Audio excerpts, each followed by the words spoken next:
Y yo estaba adentro del furgón, terminando el informe de la recorrida del tren. Ese día no tenía que ir a la universidad. Cuando el tren viene marchando, yo lo veo de allá porque no había esta planta, había una sola casa acá nomás. Justo se iba un montón de gente, entonces para el colectivo. Vale, coincidía justo la entrevista con la universidad con la misa. Llega y ¿me acompañás? No, le digo, papá, mirá, me voy a misa con la abuelita. Y salió. Y fue la última vez que lo vi. Era un viernes típico de invierno, sol y frío, el comienzo de un fin de semana largo, víspera del Día del Padre, hora pico de salida de estudiantes de la universidad. Pasado el mediodía, el tiempo pareció detenerse. Fue allí cuando sobrevino el drama que golpeó a toda una región. En ese instante fatal, casi 40 jóvenes se transformaron en pasajeros de la peor tragedia. Donde salimos un día con el tren de Villa María, pasando por Las Higueras a las 12 del día, en un paso nivel sin barrera, el colectivo se metió sobre la vía. Con casi 81 años, la memoria de Don Luis se desliza firme por las vías del pasado. A este ferroviario de toda la vida lo hallamos en Villa María. Sin descarrilar en su relato, regresó 3 décadas en el tiempo. Era el guarda y el jefe del tren. Venía en el último vagón del convoy. Al llegar a Las Higueras eran las 12 del día. A las 12:10 fue el desastre. José Luis Migliore realizaba una de las 5 vueltas que diariamente hacía al volante del otro coche que por entonces tenía la línea 2. A mitad de camino entre la rotonda del seminario y el campus, él y los pocos pasajeros que transportaba intuyeron y fueron testigos de lo peor. Que viene el tren y voy entretenido. Cuando levanto la vista veo el tren parado y veo una cosa que hace así. Le digo a los pasajeros, le digo, agarro un camión. A mediados de los 70, Río Cuarto despertaba como ciudad universitaria. A poco más de un año del golpe militar, la educación superior estaba en un proceso de cambio, luego de las mutilaciones aplicadas por la dictadura. El intendente era Ernesto Ramiro Alonso, que ese año puso en marcha un plan de ordenamiento urbano. El rector de la Casa de Altos Estudios era el doctor Eduardo Pessoa. Por esos días, el Imperio del Sur soñaba completar su perfil educativo con un desarrollo industrial aún por construir, pero no estaba preparado para sufrir el peor dolor de su historia. Y se había puesto a charlar con unos chicos de la carrera de geología. No sé de qué año, si te digo te miento. Entonces le habían ofrecido volver con el auto de la universidad al centro. Y papá dice, no, me vuelvo con los chicos en el colectivo. Y bueno, y después pasó lo que pasó. Yo estaba efectuando el informe de la llegada del tren a Río Cuarto, cuando de repente sentí tanto bocinazo que salí para afuera del furgón, y cuando voy llegando a la puerta del furgón, paró ya casi de golpe el tren y me tiró al suelo. Primero intentó pasar por adelante el tren y como vio que no podía, ¿viste? Primero toca los frenos, ¿viste? Cuando toca los frenos yo venía parado, hago así, ¿viste? Me voy para adelante y miro y habrá estado de acá la pared, la trompa de la máquina, ¿viste? Y de ahí no me acuerdo más nada. Cuando llego aquí, miro así para allá y veo el número 26 entre los 2 vagones del coche, un coche de los nuestros. Y miro así, me paro y no sé en ese momento, porque es un momento muy difícil para uno ver todo eso. Y todos chicos que estaban en el suelo, desde ahí donde lo agarro, el primero que yo, después te digo por el otro lado, estaba todo lleno de chicos en el suelo. Y cuando sentí como una explosión, me paré, porque yo digo, algo pasó.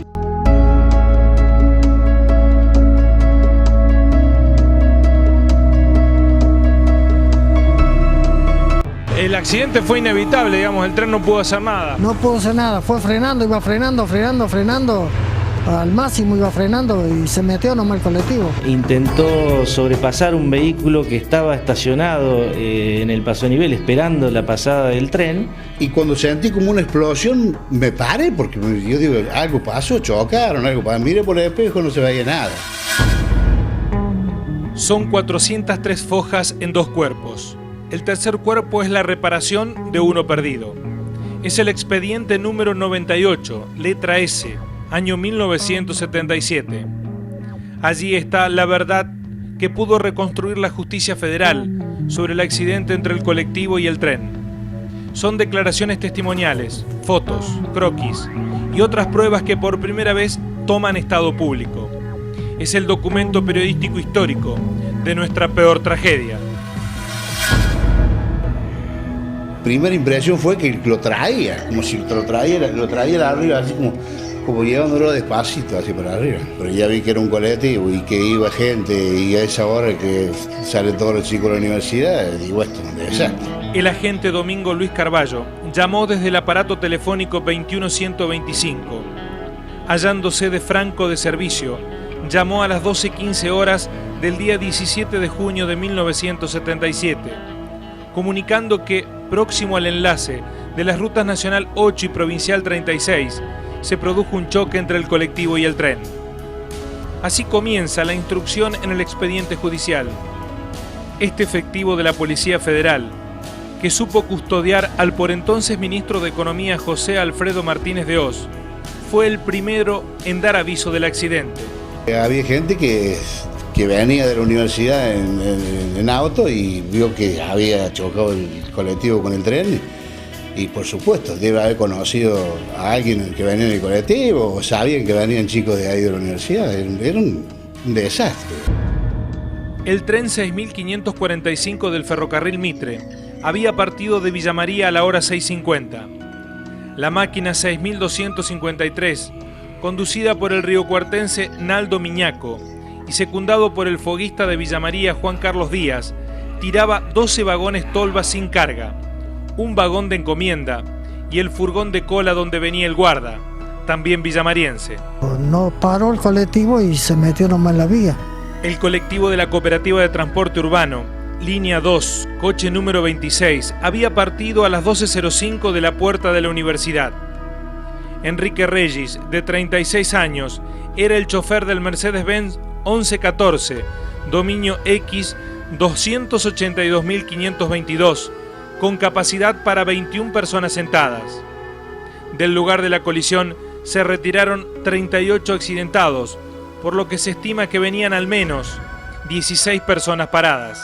Acá adelante había un camión enfrente y el tipo venía de allá, ¿no es cierto? La vía es esto, ponele, ¿no? Y él hace así, viene así, pasa el auto y se manda. Cuando ve el tren ahí cerca, intenta frenar, pero vio que el colectivo no frenaba, entonces trató de pasar por adelante, ¿viste? Y ahí es donde lo agarró al medio. En la causa judicial no hay ninguna referencia de que haya habido vehículos detenidos esperando por el paso de la formación ferroviaria. Según consta en el expediente, la máquina tuvo contacto con el colectivo en la parte delantera, o sea, con el paragolpes, embistiendo al colectivo en la parte media hacia adelante, lado derecho, pudiéndose establecer luego de haber trasladado a todas las víctimas que tanto la máquina como los vagones se encontraban con los frenos aplicados. Uno de los chicos que falleció como a los 3 meses fue Jorge Tarico. Aparentemente Jorge Tarico estaría sentado junto conmigo en el asiento. Y yo, sí, eso me dijeron, venía del lado de la ventanilla, del tren, de la ventana. Por eso tantos golpes. Y mi hermana, cuando ella regresa del hospital, venía en el colectivo, sube alguien y le dice al chofer, vos sabés que el tren arrolló el colectivo de la universidad recién. Es un desastre, le dijo. Y ella en ese momento supo que yo estaba ahí. Se fue como pudo y llegó allá. Uno de los muchachos que trabajaban ahí en la universidad le dijo a tu hermana, recién la llevan en una chácara. Venía, dice, a la par de un muchacho, dice, del lado de la ventanilla. Según el relato de los testigos, Gladys Pedraza Romero iba en el tercer asiento del lado de la ventanilla. Ella fue la única sobreviviente de quienes iban en esa zona del colectivo. Y que sintieron un golpe y que cuando quisieron acordar iban un rato, 10 ratos iban en el suelo, de un costado y de rato pata para abajo. Viendo por primera vez las fotos del expediente judicial, la tragedia cobra otra dimensión. y se concluye que el número de víctimas fatales pudo haber sido mucho mayor.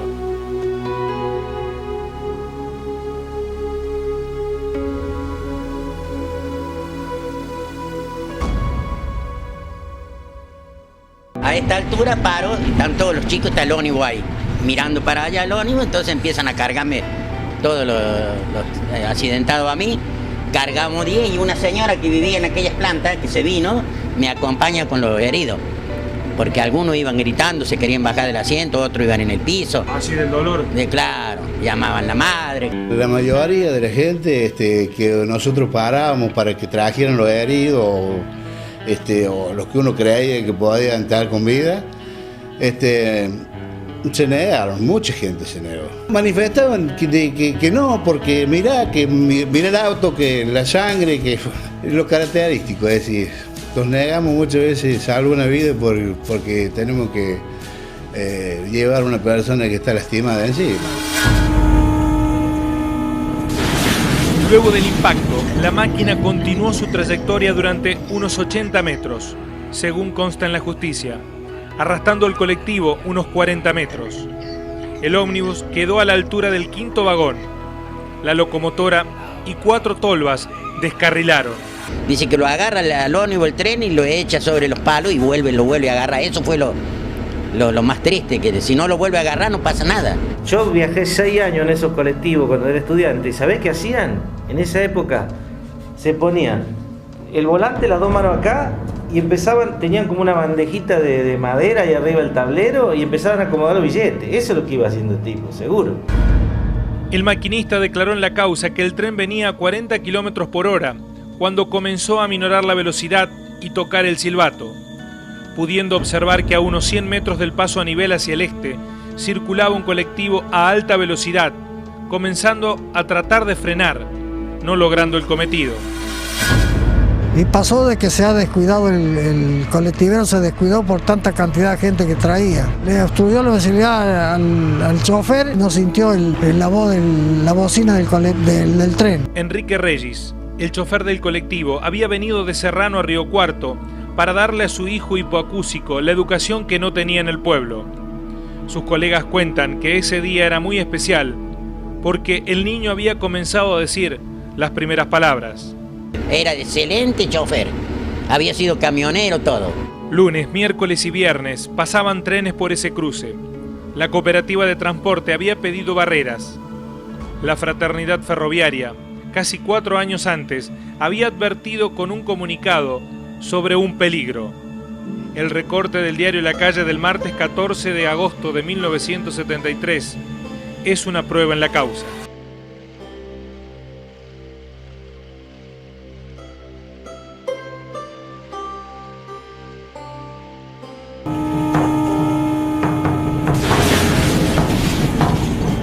El mapa de la vida los puso sobre ese colectivo. Yo tuve muchos golpes. Que a mí me sacaron con cucharita, ¿viste? En ese paso a nivel sin barreras quedaron buena parte de sus afectos entrañables. Entonces mamá me mira y dice, papá está en ese accidente. Fue un solo de grito y grito nomás. Y llorar la gente. Una cuarentena, fueron víctimas directas. Centenares sufrieron las ondas expansivas del dolor.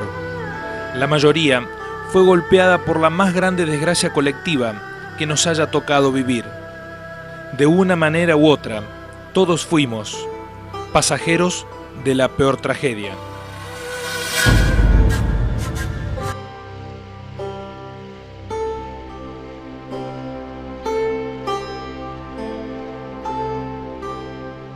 La tarea de rescate fue bastante ligero, es decir, a pesar de que se negaba la gente, cuando empezaron a llegar las ambulancias se alivió un poco. Con un centenar de gente tirada en el suelo a la orilla de la vía, en el cual yo le llamé una chata que pasaba por ahí y que me ayudara a sacar a la gente y a cargarlo en la chata, y lo cargamos como si fueran bolsas de papa. Yo recuerdo las corridas que hacíamos porque nos llamaban del hospital, estábamos en el hospital en ese momento atendiendo a alguien, nos llamaban del instituto y era una situación muy fea porque además encontrábamos muchísima gente joven con una situación en algunos casos desesperante.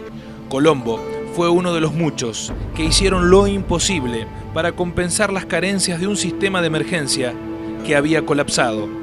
Río Cuarto no estaba preparada para semejante catástrofe. Gladys Pedraza Romero fue la excepción de esta regla. Era estudiante de agronomía. Estuvo 1 mes y medio en terapia, 11 operaciones, más de 2 años con yesos, amnesia parcial. El cuerpo aún acusa las heridas. Por primera vez se anima a contar su calvario. Tuve muchos golpes, muchísimo. Me quebré clavícula, brazo, antebrazo, las 2 piernas completas. Especialmente la pierna derecha, que tuve pérdida de hueso y me dejó un acortamiento bastante importante, tan importante que me impedía la movilización o movilizarme bien por mis propios medios. En el hueso de la frente una herida grande, tuve fractura de tibia y tuve desprendimiento renal, también tuve que estar en reposo por eso muchos días. Y bueno, después golpes, magullones por todos lados. Las heridas me llevaron, varios meses, inclusive estuve casi 7 meses con yeso y perdí 1 año prácticamente, ¿no? La mayoría de los pasajeros eran estudiantes que salían de las cátedras de química o fisiología vegetal, de las carreras de medicina veterinaria, ingeniería agronómica y microbiología. También viajaban alumnos de económicas, un no docente y un profesor oriundo de Buenos Aires. Según consta en la causa judicial, la colisión provocó inicialmente 25 heridos graves, que fueron asistidos en la Clínica Regional del Sud, en el Instituto Médico, en la Clínica Integral, en el Sanatorio Argentino y en el Hospital Regional Provincial. Había viajado con su esposa y los 4 hijos para participar de un cumpleaños de 15 en la ciudad, donde tenía familiares. Fue a conocer el campus porque le habían ofrecido una cátedra en geología.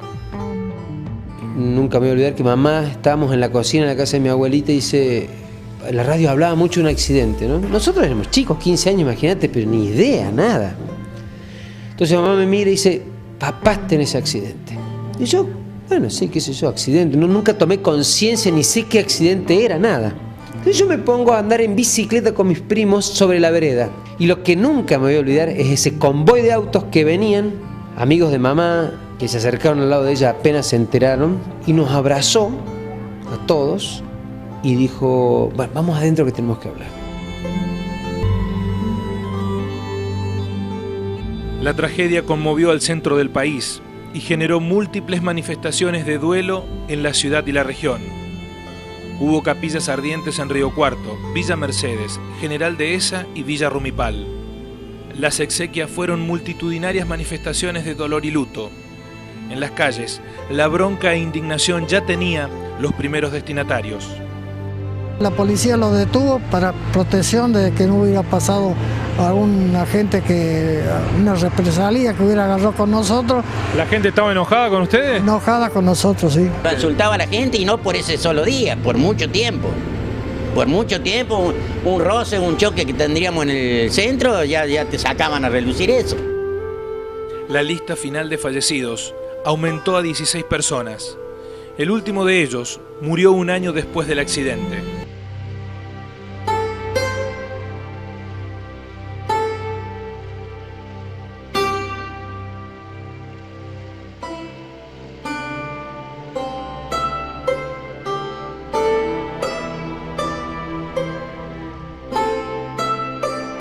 Y bueno, allá en la delegación había el casino de oficiales que se llama, estaba repleto de cosas, zapatillas, zapatos, carteras, qué sé yo, de todo lo que traían los chicos, útiles y no sé. La causa instruida por el juez federal Dr. Hugo Darío Bustos, secretaría Dr. Luis Rodolfo Martínez, caratulada Accidente ferroviario fatal múltiple, lesiones graves y lesiones leves, fue archivada el 28 de diciembre de 1978, el Día de los Santos Inocentes. Posiblemente porque de lejos hubiera visto la barrera baja y entonces se hubiera evitado. Ya había quedado seccionado y no por toda la vida, ¿eh? Yo ahora paso un nivel y tengo que parar. Tras el accidente, fue creada la Junta Municipal de Defensa Civil. Nunca antes ni después hubo tamaña desdicha por estas tierras. Ni los 11 muertos de la caída del avión en el área material, ni los 5 asesinados en la masacre del Banco Popular provocaron semejante dolor colectivo. Caminando por el paso a nivel, que sigue sin barreras, no me explico por qué esta desgracia parece oculta en los repliegues del pasado. Me pregunto también si estamos a salvo de que alguno de nosotros seamos pasajeros de otra tragedia. La verdad que fue terrible, pero ¿qué va a ser? Es el destino de cada uno. Cuando pasás por el ferrocarril, por el cruce, ¿te pasa algo? Sí, pregunto a veces, ¿de qué lado venía el tren, por ejemplo? Son cosas que a veces... Pero ya pasó, ya está.